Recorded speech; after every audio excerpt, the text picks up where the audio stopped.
L'histoire du père Domenico d'Assese est liée à la petite ville de Banopello, petite ville italienne de la région des Abruzzes.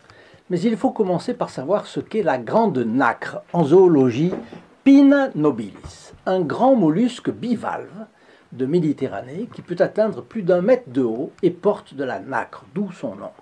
Ce mollusque s'enfonce verticalement dans le sable, s'entrouvre et filtre l'eau pour retenir sa nourriture. Quand il se nourrit, il sécrète une fibre naturelle qui, au contact de l'eau de mer, se solidifie et devient une sorte de soie marine qui lui sert à s'accrocher à un support. Ce matériau naturel sécrété, appelé byssus, a été découvert par les Phéniciens et servait à confectionner les linges ou vêtements précieux des plus hauts dignitaires religieux ou civils. Vous verrez tout à l'heure l'importance. Alors après avoir été lavés, séchés, peignés, filés, etc., les filaments de byssus deviennent opalescents et prennent une couleur or, d'où leur nom de soie de mer. Quel rapport avec le Padre Pio, direz-vous? Eh bien voici. Dans le sanctuaire de Manopello, un voile de ce tissu porte l'image de notre Seigneur Jésus-Christ vivant, c'est-à-dire ressuscité. Conservé dans un reliquaire depuis des siècles, il est très fin, très noble, transparent. Il ne porte aucune trace d'encre ni de peinture. La perception de l'intensité de la lumière qui le traverse varie en fonction de l'angle sous lequel on regarde le tissu. La tradition de l'Église a toujours considéré qu'il s'agit du linge mentionné dans l'Évangile selon saint Jean, au chapitre 20, verset 7. Il vit c'est Saint Pierre, les linges posés à terre et le suaire qui couvrait la tête de Jésus, non pas posés avec les linges, mais roulés dans un autre endroit. Chers amis fidèles du Padre Pio, bonjour, mon nom est Jean Goyard et vous assistez au programme sur les pas du Padre Pio. Aujourd'hui, l'histoire saisissante du père Domenico d'Assese, ami du Padre Pio et apôtre de la Sainte Face. En toute fin de vidéo, je vous laisse une prière du grand pape de bienheureuse mémoire, le bienheureux Pie IX. Le père Domenico d'Assese, donc, de son nom civil Emidio Petracca, est né le 27 mars 1905 dans le petit village de Sèze, dans les Abruzzes. À l'âge de 4 ans, on lui diagnostique une paralysie infantile. Sa mère, Caterina, emmène alors le garçon à l'église du village et prie intensément la Sainte Vierge. Elle le place tout carrément sur l'autel qui lui est consacré. Et en polémiquant avec le ciel, comme les Italiennes savent faire. Emidio commence à bouger ses jambes et se trouve soudain guéri. C'est le premier miracle de sa vie. En 1915, il a 9 ans. Et si ce n'est pas un miracle, c'est au moins une prophétie étrange. Lui-même prédit qu'un tremblement de terre va bientôt désoler la région. Personne ne fait attention à ces élucubrations d'un enfant. Mais le lendemain, 13 janvier 1915, à 7 h du matin, se produit un tremblement de terre meurtrier, d'intensité 7 sur l'échelle de Richter, et 30 500 personnes périssent, dont les 2 plus jeunes sœurs d'Emidio, Elisa et Lauretta. Emidio et son père sont extraits des décombres par un personnage mystérieux, qu'Emidio ne reverra plus jusqu'à son arrivée au couvent de Manopello, bien des années plus tard. Donc, deuxième miracle dans la vie d'Emidio. À l'âge de 12 ans, il exprime à ses parents son désir d'entrer dans l'ordre des frères mineurs capucins. Mais son père s'y oppose, étant donné qu'il est le seul héritier. Alors il prie. Et notre Seigneur, dans sa prière, lui indique de demander à nouveau la permission à ses parents de rejoindre les capucins, ajoutant que si la permission est accordée, ses parents auront d'autres enfants. Troisième miracle, car son père accepte. Et Dieu, vous le savez, honore toujours sa parole. Les parents du petit Domenico vont avoir 3 autres enfants. Elisa, qui aura le même prénom que la sœur décédée dans le tremblement de terre, Mario et Angelo. et Emidio entre donc chez les Capucins à l'âge de 16 ans, le 3 novembre 1921. En entrant au noviciat, il choisit le nom de frère Domenico. Selon la tradition capucine, vous le savez, on choisit son prénom nouveau et l'ancien, et puis le nom de famille, c'est le nom de sa ville natale. Tout en étudiant en vue de son ordination, Domenico est envoyé au service militaire pour être formé comme ambulancier. Bien. Et le 1er octobre 1931, il prononce ses vœux perpétuels, et puis 10 jours plus tard, pour la fête de la divine maternité de Marie, il est ordonné prêtre. Mais, 3 octobre 40, c'est la guerre. À 35 ans, il est appelé à accomplir les obligations militaires et sert comme aumônier militaire en Slovénie et en Croatie. Avant de partir, il va rendre visite au Padre Pio à San Giovanni Rotondo et il y reste du 19 au 23 novembre 40. Quand le Padre Pio le voit, il lui dit « Ah, j'ai enfin l'honneur de voir un aumônier militaire en soutane. » Pour des raisons évidentes, les aumôniers militaires ont en effet le droit de porter l'uniforme militaire. On n'est plus comme en 1870. Bon, au XIXe siècle, c'était une chose, mais au XXe siècle, la soutane au front peut être un handicap majeur, y compris une cible pour des gens très mal intentionnés.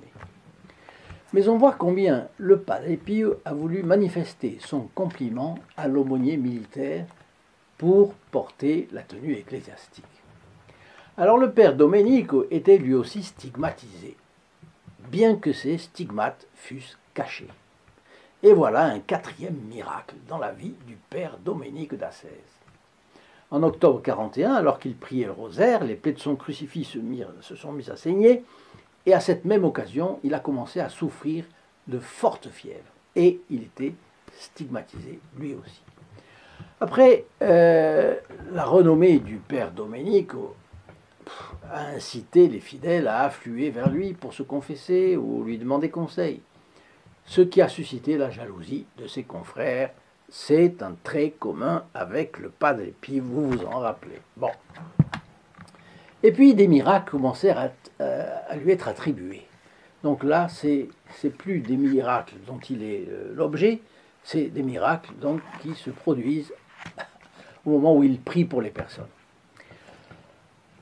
Et puis, en 1966, il est envoyé au couvent capucin de Manopello, là où il y a justement la Sainte Face de Manopello, dont on a parlé tout à l'heure, dans ce tissu merveilleux qui était réservé aux hauts dignitaires de la société et sur lequel s'imprime la face de notre Seigneur.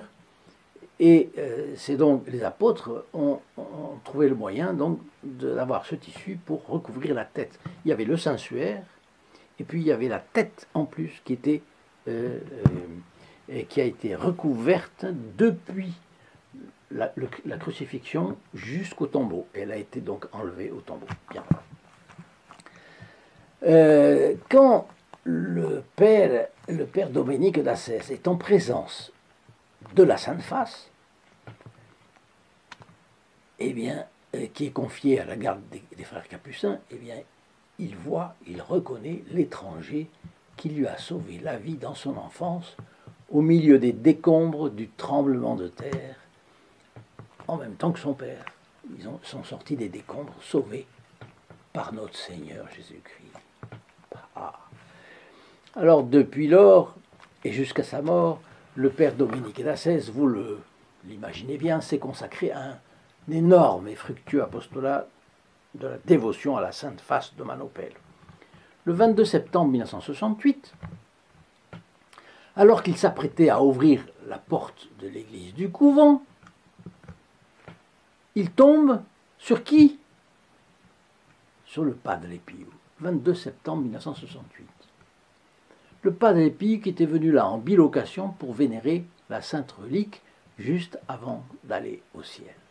Et le lendemain, le Padre Pio décède. Et le père Domenico prie son supérieur de l'autoriser à se rendre à San Giovanni Rotondo pour faire ses adieux à la dépouille du Padre Pio. Le supérieur refuse. Mais, de manière surprenante, le père Domenico, qui n'a bien sûr pas quitté son couvent, a été vu dans le cortège funéraire du Padre Pio en train de chanter à tue-tête. C'est incroyable, il y a cette vidéo et on la voit sur Internet. Alors cette présence a été enregistrée dans la vidéo, bien que de son vivant lui-même n'ait ni confirmé ni infirmé cette information. Cinquième miracle. Et puis en 1978, il se rend à Turin, la ville où est conservé le sanctuaire du Christ, afin de mener des études pour comparer cette relique à celle de la Sainte Face de Manopello. Et d'ailleurs, sur Internet, je l'ai vu, on a superposé la Sainte Face de Manopello et le sanctuaire, la tête du sanctuaire, et ça coïncide parfaitement. Vous le voyez si vous regardez dans Internet. C'est impressionnant. Mais le 13 septembre, une voiture débouche, une petite Fiat 500, toute petite donc, mais lancée à grande vitesse. Elle percute le père d'Assèse et le 17 septembre, 10 ans après la mort du Padre Pio, il rend son âme à Dieu en pardonnant bien sûr à l'homme qui l'avait renversé et en offrant sa vie pour le sanctuaire de Turin. Voyez comme l'histoire est extraordinaire, cette histoire d'un ami du Padre Pio. Alors, je vais vous donner la prière maintenant de Pie IX dont je vous ai parlé. Avant, je vous invite à partager ces vidéos qui sont pleines de choses, soit de fioretti foisonnants du Padre Pio, soit de choses variées d'histoire ou de doctrine. Et en tout cas, il faut faire connaître la vie du Padre Pio à fond. Donc partagez, s'il vous plaît, au maximum. Et puis envoyez-moi vos commentaires, ce que vous aimez, ce que vous aimez moins, ce que vous n'aimez pas du tout, ça peut bien arriver. Et puis mettez votre like quand cela vous plaît. Je vous souhaite, en tout cas, cette prière est courte, mais elle est très jolie. Je vous souhaite de l'aimer. C'est justement une prière à la Sainte Face du bienheureux Pie IX. Elle est tirée des plus belles prières de saint Alphonse de Liguori, bien que ce soit de Pie IX. Ô mon Jésus, jetez sur nous un regard de miséricorde. Tournez votre visage vers chacun de nous comme vous l'avez fait pour Véronique, non pas pour le voir avec les yeux du corps, nous ne le méritons pas, mais tournez-le vers nos cœurs, afin qu'en nous souvenant de vous, nous puissions toujours puiser à cette source de force la vigueur nécessaire pour mener les combats que nous avons à livrer, ainsi soit-il. Chers amis fidèles du Padre Pio, je vous souhaite une très bonne journée et je vous dis à demain. Au revoir. In nome del Padre, del Figliolo e dello Spirito Santo, e così sia. Sia lodato Gesù e Maria, e